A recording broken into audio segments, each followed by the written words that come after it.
Piensa en lo último que comiste antes de salir de casa con prisa. Una salchicha frita, un poco de jamón en un sándwich, un trozo de mortadela mientras preparabas el almuerzo. Es rápido, es práctico, tiene proteína. Y el debate que ya conoces sobre los embutidos, que tienen grasa, que tienen sodio, que son procesados, ya lo escuchaste tantas veces que en algún punto lo asimilaste y seguiste comiendo. Porque en el fondo crees que sabes cuál es el riesgo. Crees que el problema es la carne. Y eso, exactamente eso, es lo que nadie te está diciendo que estás equivocado. El debate público sobre los embutidos lleva décadas girando alrededor de la carne. Grasa saturada, colesterol, densidad calórica. Y ese debate no está inventado. Esos riesgos son reales. Pero mientras todo el mundo discute la carne, nadie está mirando lo que ocupa el otro 40 o 50% del producto. Y es en ese otro porcentaje donde están los mecanismos más documentados, más silenciosos y más ignorados de todos los que están ocurriendo dentro de tu cuerpo cada vez que comes embutidos.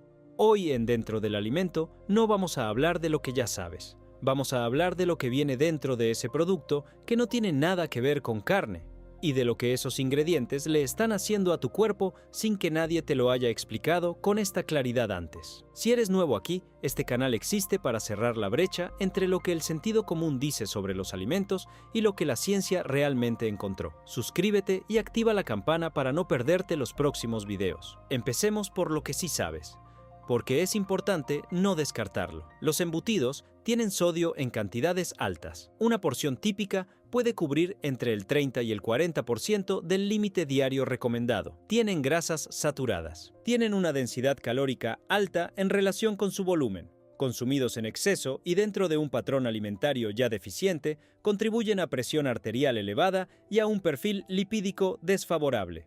Eso es real y no vamos a minimizarlo. Pero estos son riesgos que el cuerpo puede manejar dentro de cierto contexto. Son riesgos dosificables. El problema que vamos a ver ahora no funciona exactamente así. El primer ingrediente que nadie menciona cuando habla de embutidos se llama nitrito de sodio. Aparece en la etiqueta a veces como nitrito de sodio directamente, a veces como sal de cura, a veces escondido detrás de extractos vegetales con alto contenido natural de nitratos como el apio o la remolacha. Está en casi todos los embutidos del mercado porque cumple dos funciones que la industria necesita. Mantiene el color rosado que asociamos visualmente con carne fresca y previene el crecimiento de bacterias peligrosas como el Clostridium botulinum. Sin nitrito, el jamón se volvería gris en horas. Sin nitrito, la vida útil del producto se reduciría a días.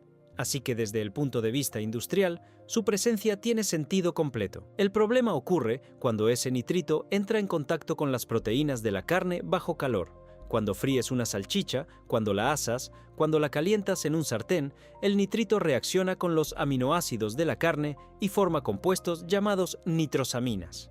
Y las nitrosaminas no son un ingrediente ni un aditivo, son un subproducto que se forma en el momento de la cocción, dentro del propio alimento mientras lo preparas. La Agencia Internacional para la Investigación del Cáncer, que pertenece a la Organización Mundial de la Salud, clasificó los embutidos en el grupo 1 de carcinógenos. Eso significa evidencia suficiente en humanos de asociación con cáncer colorectal.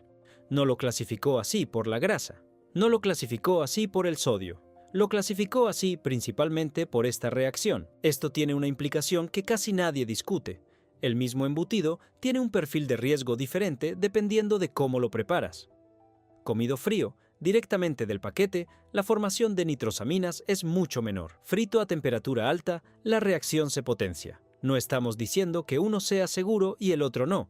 Estamos diciendo que la forma de cocción cambia el perfil del riesgo de manera concreta y medible. Y si nunca te lo habían explicado así, es porque este detalle no cabe en los titulares simples sobre embutidos. Hay algo que puede reducir esta reacción, y también es poco conocido. La vitamina C, el ácido ascórbico, inhibe la formación de nitrosaminas. No la elimina, pero la reduce significativamente.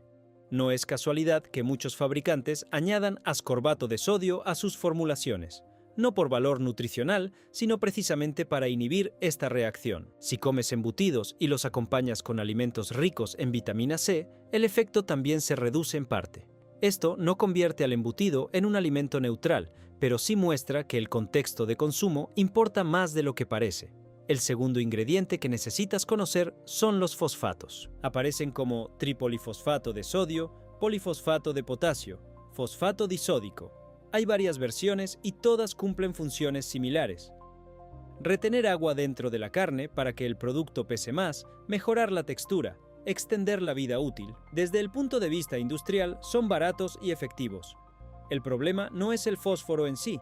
El fósforo es un mineral esencial. El problema es la forma en que viene. El fósforo que obtienes de alimentos naturales como legumbres, nueces o carne sin procesar se absorbe en una proporción de entre el 40 y el 60% porque está unido a moléculas orgánicas que el cuerpo tiene que descomponer primero. El fósforo en forma de fosfato inorgánico, que es exactamente el que se usa en los embutidos, se absorbe en una proporción cercana al 100%. El cuerpo no distingue, lo absorbe todo. Y cuando los niveles de fósforo en sangre se elevan de manera crónica, los estudios han documentado su asociación con calcificación de tejido vascular, especialmente en personas con función renal reducida o comprometida. No es un efecto que aparece después de un sándwich.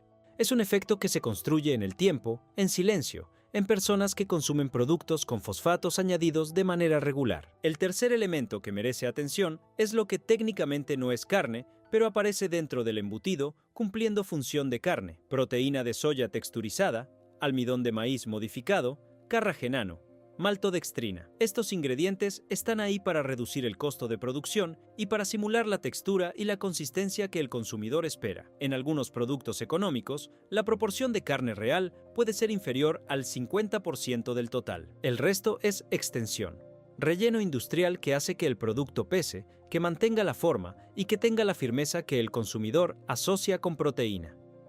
El carragenano merece mención especial. Es un espesante extraído de algas marinas, aprobado para uso en alimentos. Pero hay investigaciones, principalmente en modelos celulares y animales, que lo asocian con aumento de la permeabilidad intestinal y con respuesta inflamatoria en el tejido digestivo. La discusión científica sobre su impacto en humanos todavía está abierta, pero la Unión Europea lo retiró de los alimentos infantiles en 2018 por precaución. Es un ingrediente bajo revisión activa y está en muchos embutidos sin que el consumidor lo note ni lo busque.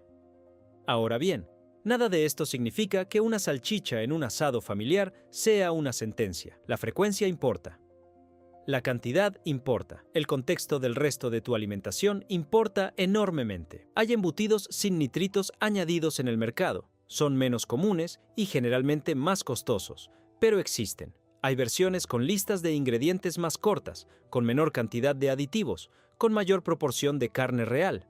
La diferencia entre un producto y otro no siempre es visible en el empaque, pero sí está en la etiqueta de ingredientes si sabes qué buscar. Si tienes enfermedad renal, hipertensión o algún antecedente de salud que afecte cómo tu cuerpo procesa el fósforo o el sodio, esta es exactamente la conversación que vale la pena tener con tu médico o nutricionista. No porque los embutidos sean veneno, sino porque el impacto individual depende de variables que solo un profesional puede evaluar con tu historia clínica en la mano. Lo que cambió hoy no es que los embutidos sean más peligrosos de lo que eran ayer. Lo que cambió es que ahora tienes la historia completa.